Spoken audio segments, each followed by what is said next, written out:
Okay.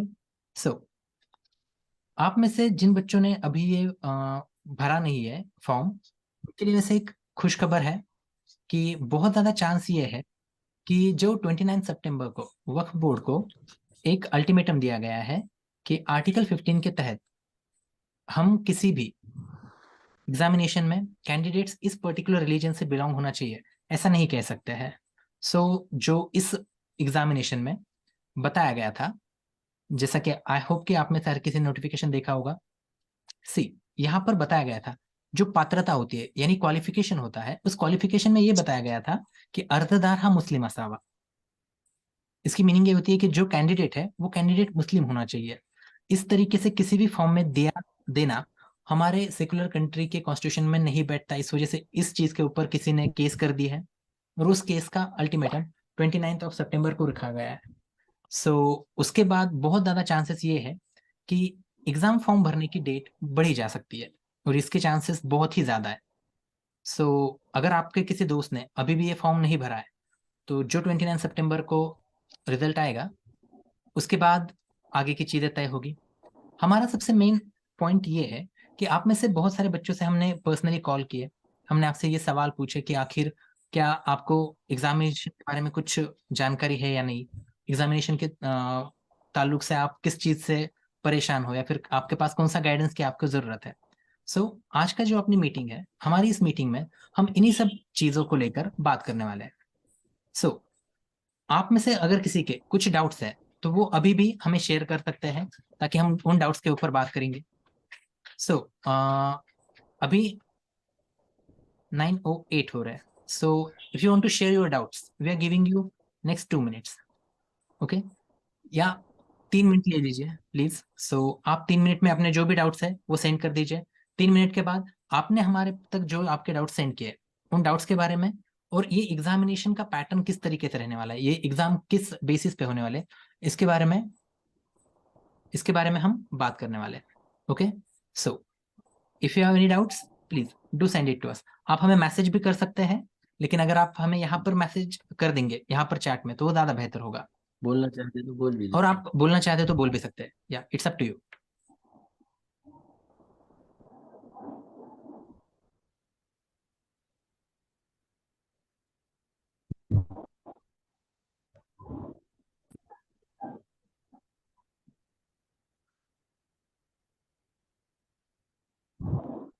Qualifications, okay. List district work officer और junior clerk की exam एक ही दिन में होगी क्या? ओके। क्वालिफिकेशंस के बारे में, ओके। ये जो क्वालिफिकेशंस के बारे में सवाल है, इसका जब हम सारे के सारे ये जो पात्रता वाला पार्ट है ना, ये पात्रता वाले पार्ट को हम एक्सप्लेन करने वाले हैं, तब हम आपको इसके बारे में बता ही देंगे। Okay, so don't worry. Sir exam की टेंटेटिव डेट क्या हो सकती है? ओके, जो एग्जाम की टेंटेटिव डेट है वो 3 महीने के करीब होनी चाहिए, क्योंकि जैसा कि सुप्रीम कोर्ट ने ऑर्डर दिया है कि 3 महीने के अंदर जितनी भी वैकेंट स्पेस है, वैकेंसीज है, उन वैकेंसीज को फुलफिल करने के लिए कहा गया है। What is Waqf board and how it works, when and how the examination will be, and what will be the working criteria of the post given. Okay, nice. Okay,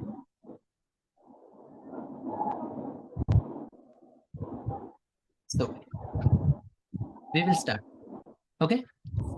sir मेरा question ये है कि जो एग्जाम होने वाले हैं, exam मतलब online कैसे होंगे या फिर मतलब कंप्यूटर पे होंगे या फिर सेंटर में कैसे होंगे? Okay, okay. सो ये जो अपनी एग्जाम है ये कंप्यूटर बेस्ड एग्जाम है। ओके। सो हम क्या करते हैं, पहले जो हमारा नोटिफिकेशन है ना, जहां तक मुझे ऐसा लग रहा है आपके सवालों के ऊपर से, और जो हमने पर्सनली कॉल करके, आई होप कि आपको भी कॉल आया होगा कि आपको आपने आप में से बहुत सारे लोगों ने वो नोटिफिकेशन अच्छी तरीके से नहीं पढ़ा है। ओके, सो वो मराठी में नोटिफिकेशन था तो मे बी आपको थोड़ी सी दिक्कत हुई होगी। कोई बात नहीं, मैं एक बार उस नोटिफिकेशन को आपको एकदम अच्छे तरीके से पढ़ के बताता हूँ। ओके। सो हमारी पेमेंट कितनी है और वर्क प्रोफाइल क्या है, इसके बारे में बात ना करते हुए आगे बढ़ते हैं और क्वालिफिकेशन से शुरुआत करते हैं। ओके। सो सबसे पहले हमें जो क्वालिफिकेशन में कंडीशन दी गई थी वो एज लिमिट की थी। वयो मर्यादा, इस वर्ड की मीनिंग होती है एज लिमिट। यहाँ पर बताया गया आहे जाहिरातीत नमूद केलेल्या पदांसाठी अर्ज करणाऱ्या उमेदवाराचे वय दिनांक 1 जुलै 2023 या तारखेस गणण्यात येईल. Sir please clarify regarding the syllabus. Yes yes sure thing. Okay, हम स्टेप बाय स्टेप इन्हीं चीजों के ऊपर आ रहे हैं. ओके, अगर हमसे कोई छूटता है तो प्लीज आप उसके बारे में सवाल कीजिए. Okay, so now we are starting. यहाँ पर जो बताया गया है कि 1 जुलाई तक अगर आपकी एज 18 से 38 इसके बीच में है तो आप एग्जाम में क्वालिफाई हो, आप एग्जाम में दे सकते हो. ओके, सेकंड कंडीशन जो है जिसी की वजह से बहुत सारे प्रॉब्लम्स क्रिएट हुए वो ये है कि जो कैंडिडेट है वो मुस्लिम होना चाहिए. नेक्स्ट, जो कैंडिडेट है उसे उर्दू लैंग्वेज का नॉलेज यानी लिखना, पढ़ना और बोलना आना चाहिए. ओके, जो सबसे ज्यादा अहम सवाल था जिसके बारे में बहुत सारे बच्चे कंफ्यूज थे वो ये है कि आखिर एजुकेशनल क्वालिफिकेशंस और एक्सपीरियंस क्या होना चाहिए. ओके, सो हम उसकी शुरुआत करते हैं. जिला वक्फ अधिकारी या फिर अधीक्षक, यानी ये जो ऑफिसर पोस्ट जो 25 थे, ओके, उनके लिए आपका एजुकेशनल क्वालिफिकेशन क्या होना चाहिए. किसी भी गवर्नमेंट यूनिवर्सिटी की सेकेंड क्लास डिग्री, मतलब अगर आपको कम भी स्कोर आया है 50 से लेके 60 तक, ये सेकेंड क्लास में आता है. अगर आपको किसी भी ग्रेजुएशन में 50 से लेके 60 तक का स्कोर है तो आप इस एग्जामिनेशन के लिए फॉर्म भर सकते हो. जो बाकी एजुकेशनल क्वालिफिकेशन है उन्होंने इसके अलावा एक भी एक्स्ट्रा चीज नहीं बताई गई है. आपके पास बस डिग्री है, आप फॉर्म भर सकते हो. You are qualified to fill the form, और आई होप कि आपने फॉर्म भरा ही होगा. नेक्स्ट चीज जो यहाँ पर दी गई है, जो बाकी पोस्ट है, बाकी पोस्ट के बारे में प्रॉब्लम ये था कि इसमें से जो बाकी कंडीशंस है वो बहुत सारे बच्चे फुलफिल नहीं कर रहे थे. अब देखिए, जो जूनियर क्लरिकल यानी कनिष्ठ लिपिक की पोस्ट थी उसमें सेम कंडीशन, यूनिवर्सिटी से सेकेंड क्लास में ग्रेजुएशन, लेकिन इसके अलावा उसमें था 30 मराठी. अब जिन बच्चों ने ये किया हुआ है टाइपिंग का कोर्स, उन्हें 30 वर्ड्स पर मिनट, इसकी जो स्पीड होती है ये स्पीड मराठी की होनी चाहिए और इंग्लिश की 40. इनका शासकीय वाणिज्य प्रमाण पत्र, मतलब वो सर्टिफिकेट होना बहुत ज्यादा जरूरी है. अगर आपके पास सर्टिफिकेट है तभी आप वो पोस्ट के लिए क्वालिफाई हो, एलिजिबल हो. लघु टंक लेखक यानी जो शॉर्ट हैंड राइटिंग होती है, इसमें माध्यमिक शालांत परीक्षा उत्तीर्ण यानी HSC आपकी 12th क्वालिफाई होनी चाहिए. 100 वर्ड्स इतनी आपकी स्पीड होनी चाहिए, मराठी या फिर इंग्लिश. और यहाँ पर वो एकदम साफ तौर से बता रहे हैं आप वो कर सकते हैं, और अगर आपके पास वो डिग्री नहीं है, आपके पास वो सर्टिफिकेट नहीं है तो आप एलिजिबल नहीं हो. मराठी की 30, इंग्लिश की 40, माध्यमिक मतलब HSC, माध्यमिक का मतलब होता है HSC. ओके, 30, 40 ये आपके पास सर्टिफिकेट होना चाहिए.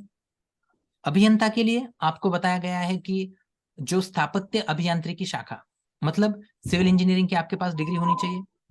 ओके, आई होप कि बाकी सारे के सारे पोस्ट के बारे में आपको किसी को कोई कंफ्यूजन ना हो. ओके, मूविंग ऑन, जो हमारे लिए सबसे ज्यादा और बहुत ज्यादा बच्चों के लिए कंफ्यूजिंग पार्ट था उसके ऊपर आते हैं, और वो था आखिर एग्जामिनेशन कैसे होगी, मतलब निवडीची पद्धत.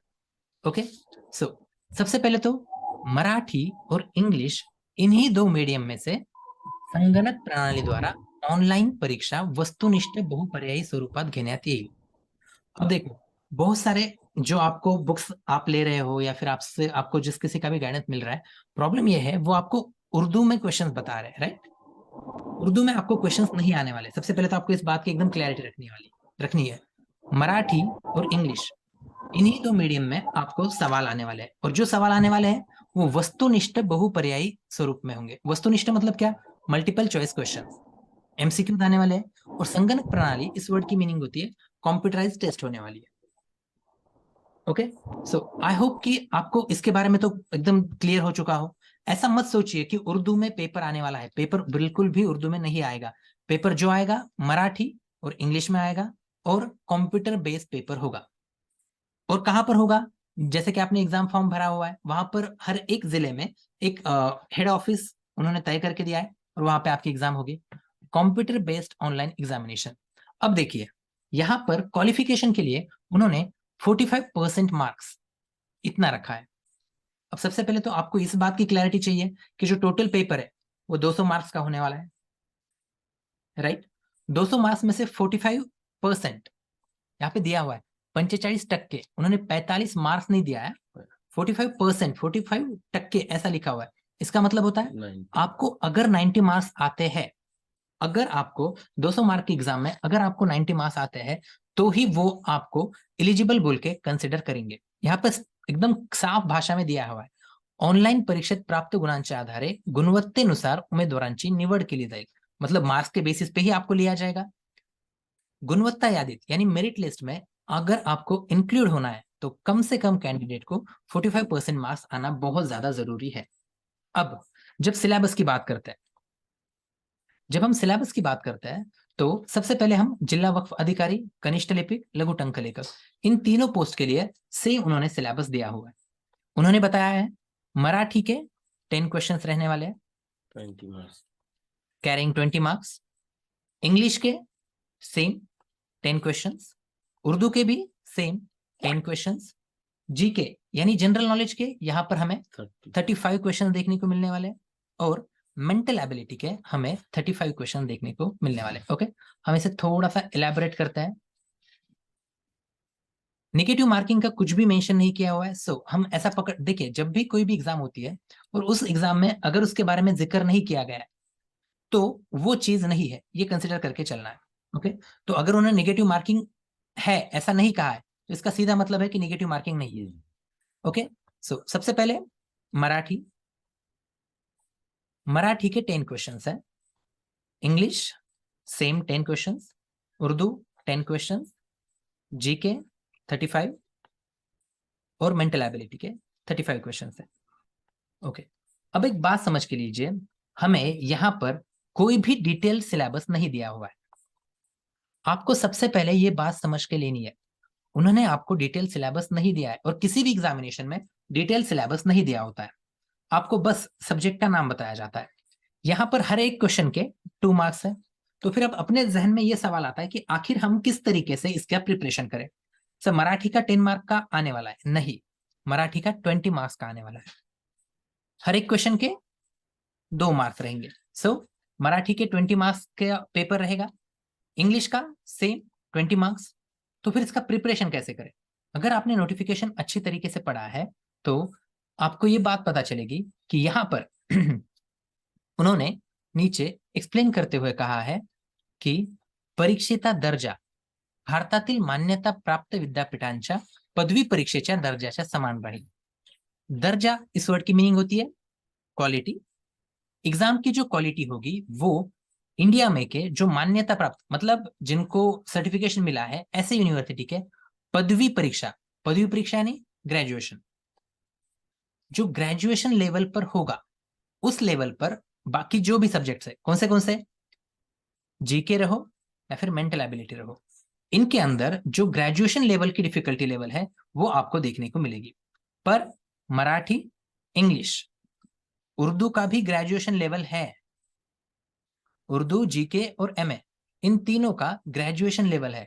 बट जो मराठी और इंग्लिश है, मराठी और इंग्लिश, उसका माध्यमिक शालांत परीक्षा, शालांत परीक्षा यानी 10वीं के बाद, सॉरी 12th। ओके, मराठी और इंग्लिश 12th के लेवल पर आने वाले हैं। आई होप कि इससे आपको एक बात की तो क्लैरिटी हो चुकी होगी कि आपको किस लेवल पर तैयारी करनी है। अब सवाल ये आता है कि ग्रेजुएशन लेवल पर आने वाला है, मतलब अब प्रिपरेशन कैसे करें। ओके, क्या अभी किसी के कुछ सवाल है जिनके बारे में सिलेबस के रिलेटेड जिसके बारे में आपको कुछ पूछना होगा? आप अनम्यूट करके भी पूछ सकते हैं प्लीज। हाँ, अनम्यूट करके भी पूछ सकते हैं, मैसेज कर कर भी पूछ सकते हैं। सिलेबस से रिलेटेड।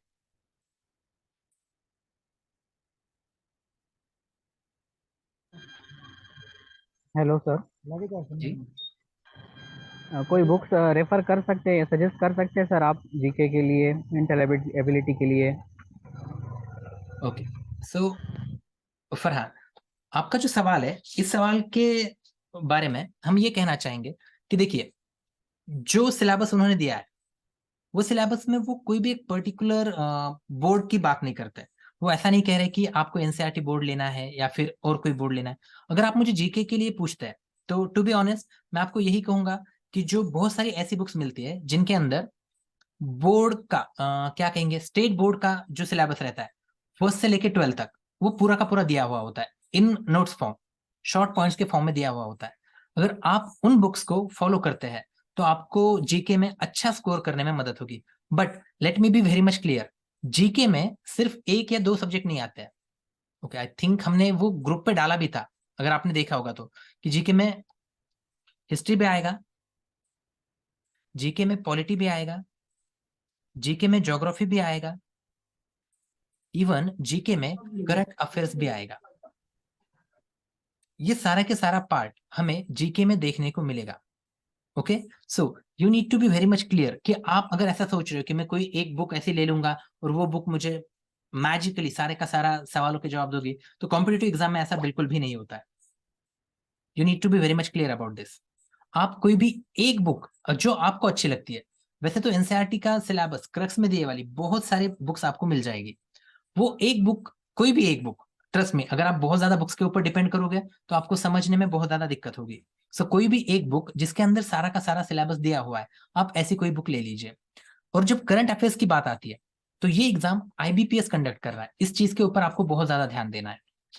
आईबीपीएस ये वो बोर्ड है जो हमेशा लास्ट 6 मंथ्स के करंट अफेयर्स के ऊपर सवाल पूछता है, एग्जाम के पहले के 6 मंथ के करंट अफेयर्स के ऊपर सवाल पूछता है। अब ये बात मुझे कैसे पता, क्योंकि ये वही आईबीपीएस है जो हमेशा बैंकिंग के एग्जाम कंडक्ट करता है, राइट? आप में से बहुत सारे बच्चों ने बैंकिंग के एग्जाम कभी दिए भी होंगे या फिर फर्स्ट टाइम दे रहे हो।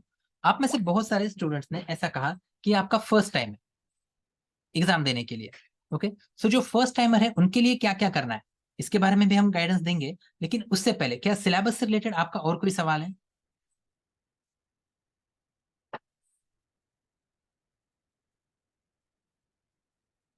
सिलेबस से रिलेटेड अगर आपका और कोई सवाल होगा तो प्लीज, इफ नो देन मैं आगे कंटिन्यू करता हूं। ओके, सुनिए। ओके, क्वेश्चन उर्दू मराठी में इंग्लिश ग्रामर होगा क्या? बिल्कुल। सो बी वेरी मच क्लियर, क्या आप में से किसी का बीएड या फिर डीएड हुआ है? अगर आप में से किसी ने बीएड की एग्जाम दी है तो बीएड से पहले ना एक सीईटी की एग्जाम होती है, अगर आपको वो एग्जाम याद होगी तो वो एग्जाम भी आईबीपीएस ही कंडक्ट करता है। और वो जो एग्जाम होती है आईबीपीएस की, उस एग्जाम में आपको ये चीज देखने को मिलेगी कि उसमें क्लियरली हमें एक भी पैसेज देखने को नहीं मिलता है। जो भी क्वेश्चंस आते हैं वो ग्रामेटिकल ही क्वेश्चंस आते हैं। ओके, सो ग्रामर के ऊपर बहुत ज्यादा क्वेश्चंस आएंगे। whether you will provide whether you will provide notes to us, yes, हम उस चीज के ऊपर आने ही वाले हैं। ओके, सो पहले हम सिलेबस से स्टेप बाय स्टेप आगे बढ़ते हैं। ओके, क्या इसके अलावा आपका कोई सवाल है? पहले सिलेबस से रिलेटेड, हम प्रिपरेशन कैसा करना है इसके ऊपर आने ही वाले हैं, बट पहले सिलेबस से रिलेटेड किसके कोई डाउट्स है तो पहले पूरे वो क्लियर कर लेंगे इंशाल्लाह।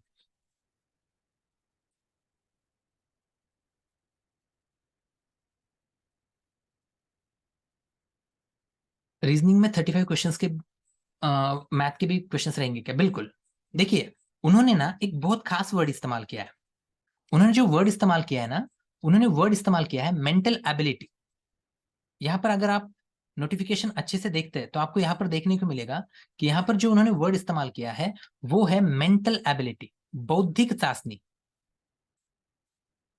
ओके, सो ओके, यहाँ पर उन्होंने वर्ड इस्तेमाल किया है मेंटल एबिलिटी। मेंटल एबिलिटी की मीनिंग होती है बौद्धिक चाशनी, जिसमें रीजनिंग और मैथमेटिक्स दोनों इंक्लूडेड होते हैं। रीजनिंग और मैथमेटिक्स दोनों इंक्लूडेड होने की वजह से ही उसे हम मेंटल एबिलिटी कह रहे हैं। ओके, सो इसमें ये दोनों के दोनों पार्ट्स आने वाले हैं, be clear about that. Okay, please share syllabus in English. Okay, सबसे पहले तो जो आप में से जो कोई हमारे व्हाट्सएप ग्रुप पे Lucent sufficient for GK, okay, वैसे तो ल्यूसेंट में बहुत ज्यादा वास्ट दिया हुआ है। अगर आप ल्यूसेंट की किताब खोलते हैं और उसके अंदर से पढ़ना शुरू करते हैं ना, तो उसमें हर एक पॉइंट आपको याद रखना चाहिए, आपको ऐसा फील होने लगता है। सो दैट्स वाई ल्यूसेंट में सब कुछ है। अगर आप कोई भी एग्जाम निकाल के देखते हो तो ल्यूसेंट में से ही आती है आपको हर कोई ऐसा बोलता हुआ दिखाई देगा, बट क्या आप उतना पूरा सब कुछ याद रख सकोगे क्या? वो आपके लिए बहुत बड़ी चैलेंजिंग बात रहेगी। ओके, सो क्या सिलेबस से आगे बढ़े या आपका और कोई सवाल है?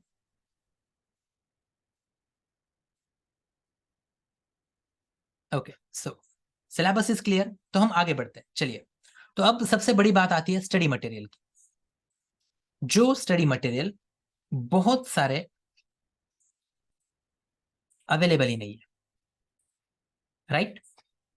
अब स्टडी मटेरियल की जब हम बात करते हैं तो सबसे पहले एक बात समझ के लीजिए, आपको टॉपिक्स नहीं मिलने वाले हैं कहीं पर भी जाके। अगर आप जाकर चेक करते हो तो आपको यहाँ पर ये टॉपिक आने वाला है, वहां पर वो टॉपिक आने वाला है, ऐसा कहीं भी कोई भी नहीं कहेगा। बस वहां पर रीजनिंग बोला गया, मैं ऑफिशियली बात कर रहा हूँ किसी भी नोटिफिकेशन में। लेकिन आपको एक बात समझ के लेनी पड़ेगी, आईबीपीएस जो एग्जाम लेता है, आईबीपीएस जो एग्जाम लेता है, उन्होंने प्रीवियसली कौन से टॉपिक्स दिए हुए हैं, उन टॉपिक्स को समझकर अगर आप प्रिपरेशन करते हो तो आपका मैक्सिमम स्कोर करने के चांसेस बढ़ते हैं।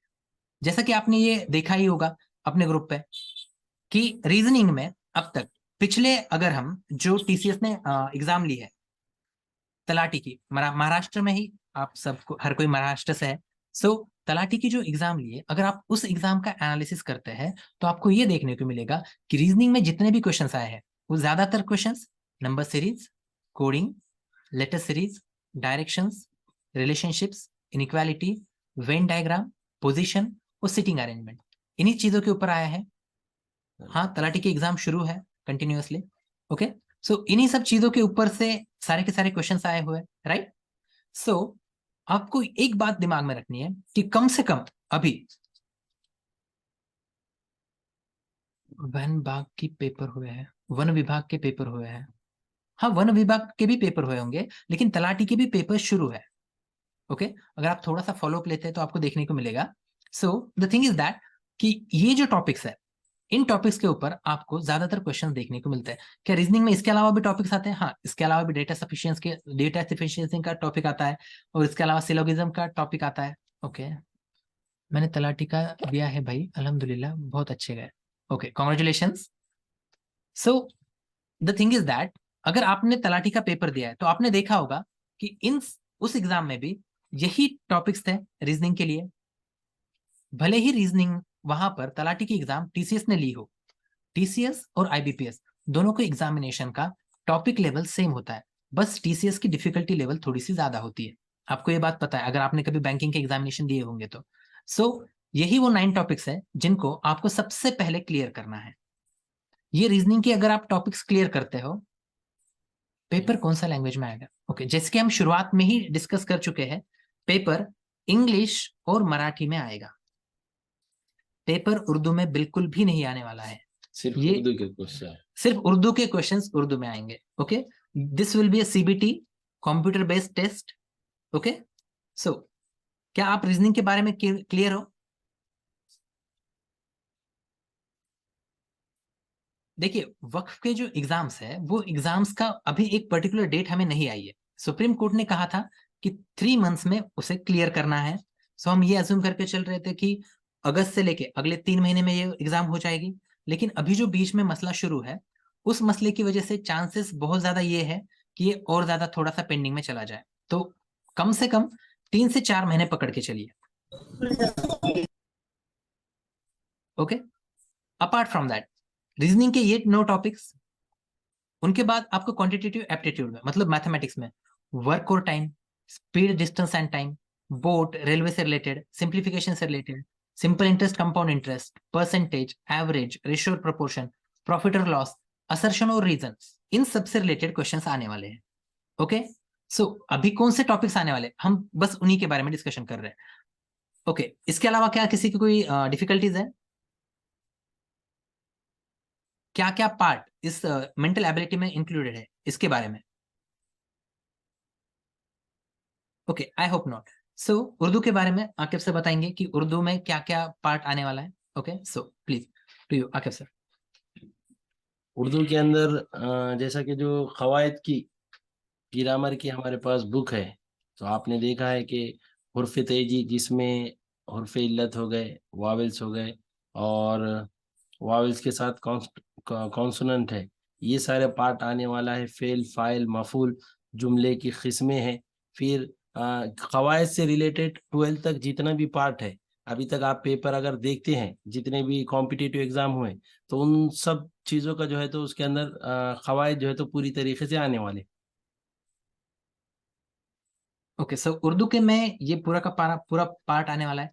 एंड टू बी ऑनेस्ट, अगर आप कोई भी एक लैंग्वेज एकदम बेहतर तरीके से कर लेते हैं, let it be Marathi, Urdu या फिर इंग्लिश, इन तीनों में से अगर आप एक लैंग्वेज बहुत ज्यादा बेहतर तरीके से करते हैं, तो बाकी दो लैंग्वेजेस का ग्रामर कंपैरेटिवली सिमिलर ही होता है, बस उनके लिए अलग अलग वर्ड्स इस्तेमाल किए जाते हैं। सो अगर आप इसमें से, आपके लिए स्पेशली अगर आप उर्दू मीडियम से पढ़े हुए होंगे, तो आपके लिए उर्दू ग्रामर बहुत ज्यादा इजी पार्ट होगा। तो मराठी का ग्रामर भी सेम उसी लेवल पे आता है। अब सवाल ये आता है कि हम में से बहुत सारे बच्चों के लिए मराठी बहुत ज्यादा नया सब्जेक्ट होता है, हमें ये पता ही नहीं होता है कि आखिर मराठी या ग्रामर का प्रिपरेशन किस तरीके से करें। तो मराठी ग्रामर के लिए जो सबसे बेस्ट किताब है, मोरा वाळंबे। ओके, सो इस किताब को फॉलो करना आपके लिए बहुत ज्यादा बेस्ट होगा। फिर आप चाहे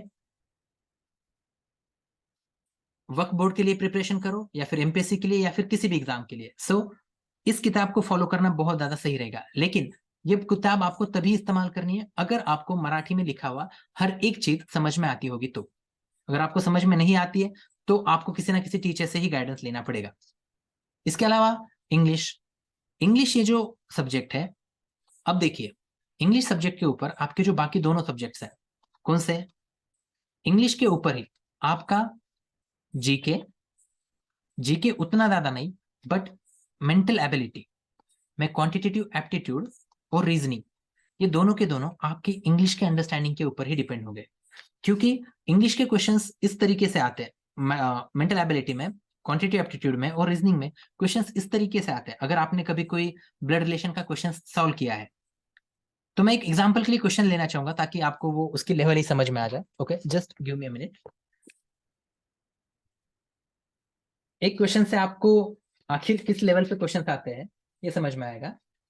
Poynting to a photograph, a man said, I have no brother और sister, but that man's father is my father's son, whose photograph was it? Okay, so just a minute, मैं उसे आपको टाइप ही करके देता हूं ताकि बाद में आप उसे एक बार देख भी सके।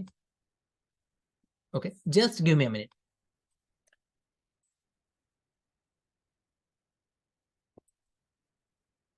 Okay,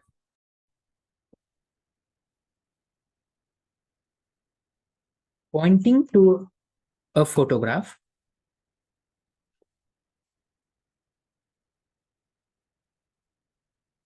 a man said, I have no brother or sister, but that man's father is my father's son. Okay, so सबसे पहले तो क्या ये हर किसी को दिखाई दे रहा है? क्या क्वेश्चन विजिबल है? I think not. क्या ये अब हर किसी को क्वेश्चन दिखाई दे रहा है? Okay, please. Yes. Okay, so okay, अभी तो दिखाई दे रहा है ना? Yes. Yes. Okay, please. तो हम ये जानना चाहेंगे कि आपको एक बात समझ में आ रही है, ये क्वेश्चन भले ही रीजनिंग का हो, यानी मेंटल एबिलिटी का हो, अगर आपको इंग्लिश का नॉलेज नहीं है, तो क्या आप ये क्वेश्चन सॉल्व कर पाओगे? द ट्रू आंसर इज नहीं। अगर आपको इसके बारे में पता ही नहीं है, अगर आपको इंग्लिश के बारे में अच्छी तरीके से मालूमात नहीं है, तो आप ये क्वेश्चन सॉल्व नहीं कर पाओगे। So first thing first,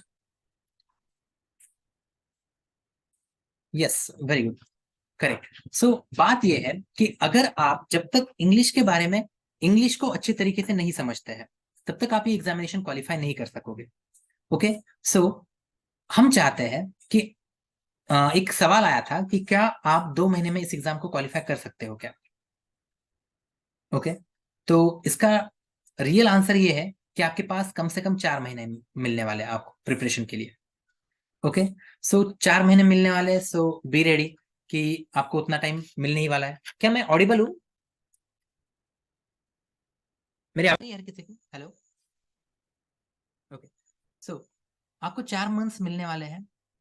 okay, तो उन 4 महीने में आपको, अगर आप सिस्टमैटिकली प्लानिंग करके quantitative aptitude, reasoning, Urdu, English और मराठी, इन सारे के सारे सब्जेक्ट्स के साथ अगर आप जीके की भी स्टडी करते हैं तो आप बहुत अच्छा स्कोर ला सकते हो।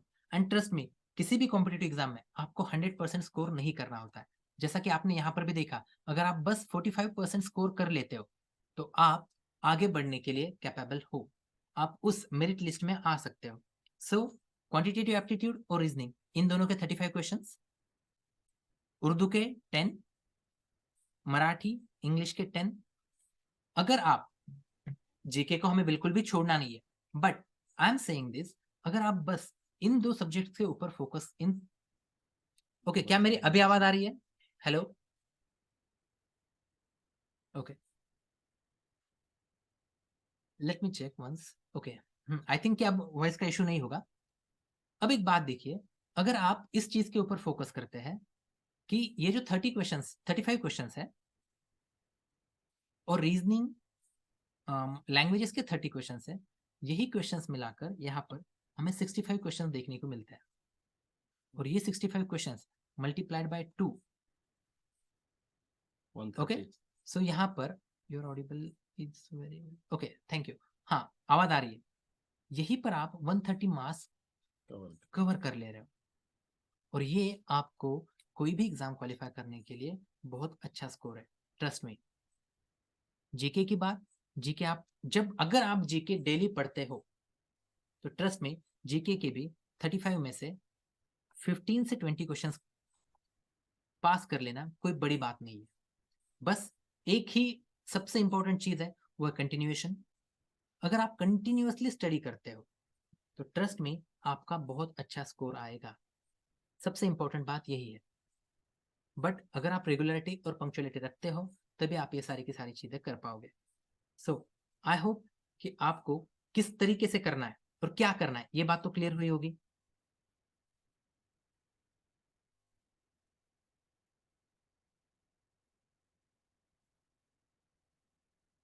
यस, ओके, सो अब बात यह है कि हम यहाँ पर, आप में से बहुत सारे लोग इंस्टाग्राम से या फिर व्हाट्सएप से या फिर यूट्यूब से आप कहीं ना कहीं से जुड़े हो। सो कल से, फ्रॉम टुमारो, हमारी डेली क्लास रहेगी। डेली क्लास यूट्यूब पे अपलोड होगी, जिसमें हम नॉट इंग्लिश, सबसे पहले तो हम मेंटल एबिलिटी और उर्दू,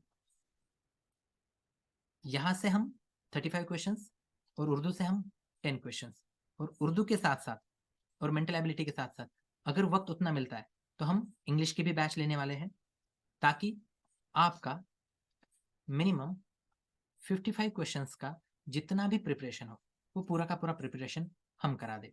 जो बात जीके की रहती है, क्योंकि क्या नहीं हो रहा है इसके ऊपर सबसे ज्यादा आपका फोकस रहेगा, right?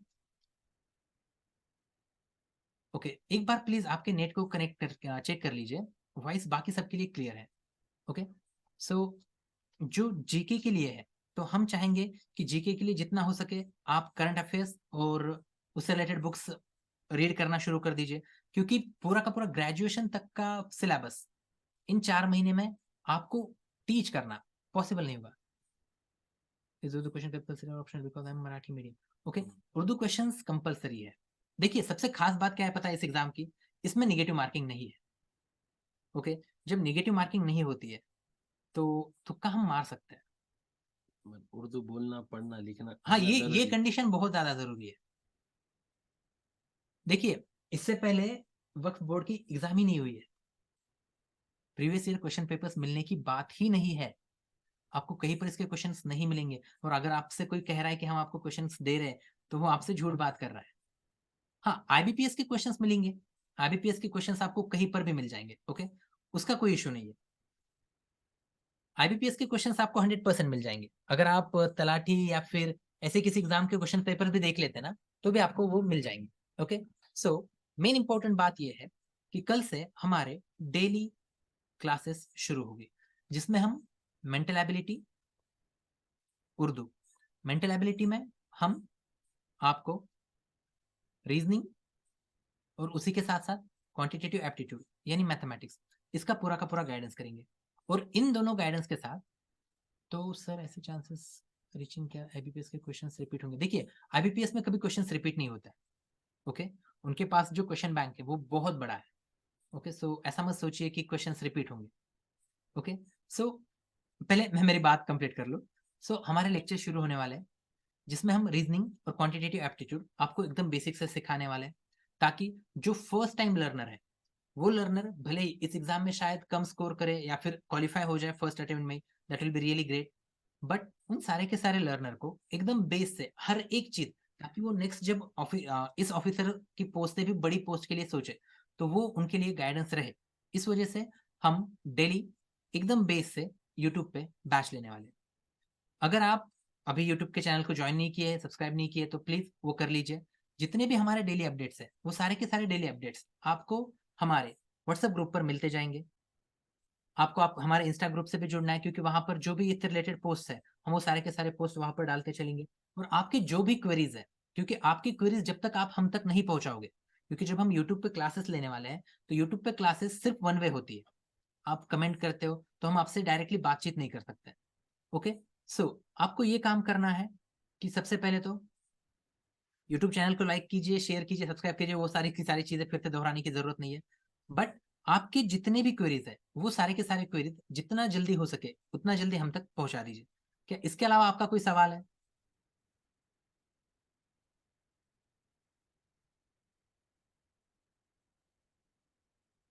Okay, so I hope कि बस इतने आपके सवाल थे। ओके,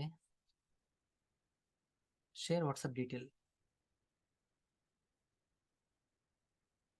ओके, क्या आप में से सारे के सारे लोग व्हाट्सएप के ग्रुप से नहीं आए हैं? ओके, सो हम आपको पर्सनली जिस नंबर से आपको मैसेज आया था, also share WhatsApp group. Okay, so just give me a minute. और डाल दीजिए link. जिन लोगों ने मीटिंग ज्वाइन की है, आप मुझे पर्सनली डीएम कर दो, मैं आपको यूट्यूब के लिंक और सारी डिटेल आपको फॉरवर्ड कर दूंगा। जो लोग अभी यहाँ पर है, जो मीटिंग अटेंड कर रहे हैं, वो सारे लोग। ओके, सो आपको व्हाट्सएप ग्रुप की भी लिंक मिल जाएगी। और अभी अगर किसी के और कुछ सवाल नहीं होंगे तो 2 मिनट में आपको सारे के सारे लिंक्स मिल जाएंगे, और उसके बाद कल से अपना नई बैच शुरू हो जाएगी। Okay, so all the best to all of you and see you soon. Sir ये कितनी देर की बैच होगी, कितने मतलब आवर्स, कितने घंटे की करेंगे क्लास?